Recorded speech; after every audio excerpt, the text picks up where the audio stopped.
बिस्मिल्लाहिर्रहमानिर्रहीम। अस्सलाम वालेकुम व्यूअर्स, माय यूट्यूब फैमिली, कैसे हैं आप सब? अगर आप मेरे चैनल पे न्यू हैं तो please subscribe to my channel. आज का हमारा टॉपिक है 14 अगस्त के हवाले से।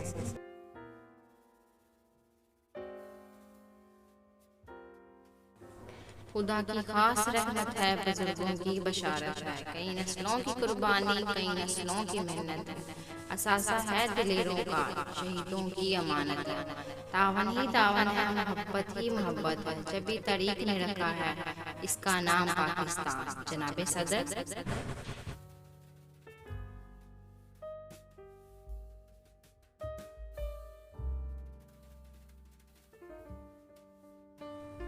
और उस्ताद इकराम, मौजूद मेहमान गिरामी और मेरे तालिबा इल्म साथियों, अस्सलाम वालेकुम।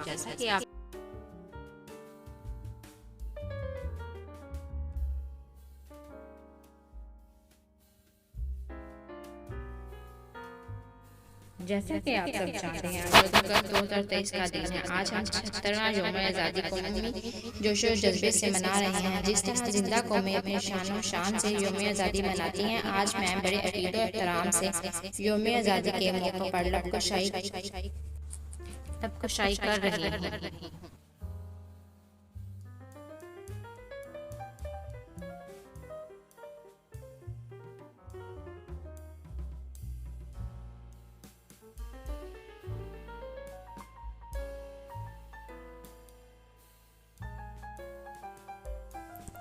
कायदे आज़म ने फरमाया था कि जब बड़े सगीर का पहला शख्स मुसलमान हुआ था तब पाकिस्तान वजूद में आ चुका था। सर सैयद अहमद खान का दो कौमी नजरिया क़याम पाकिस्तान का पेशा हमें साबित हुआ।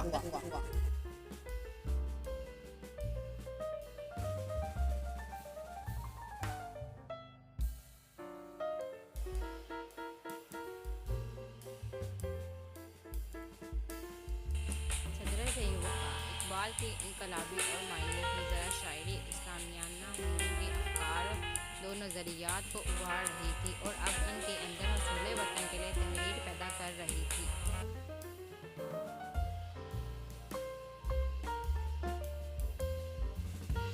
कायद-ए-आज़म लियाकत अली खान और दीगर रहनुमाओं की ज़ेर क़यादत मुसलमानों और हिंदुओं और हिंदुस्तानियों की लहरो अर्ज़ में अलहदा वतन फ़रोग़ दी।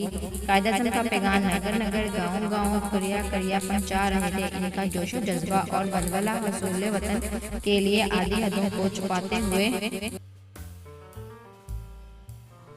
इनके फलक शगाफ नारों ने सरज़मीन हिंदुस्तान पर बौछार पैदा कर दिया। पाकिस्तान का मतलब क्या? ला इलाहा इल्लल्लाह। लेके रहेंगे पाकिस्तान, बन के रहेगा पाकिस्तान।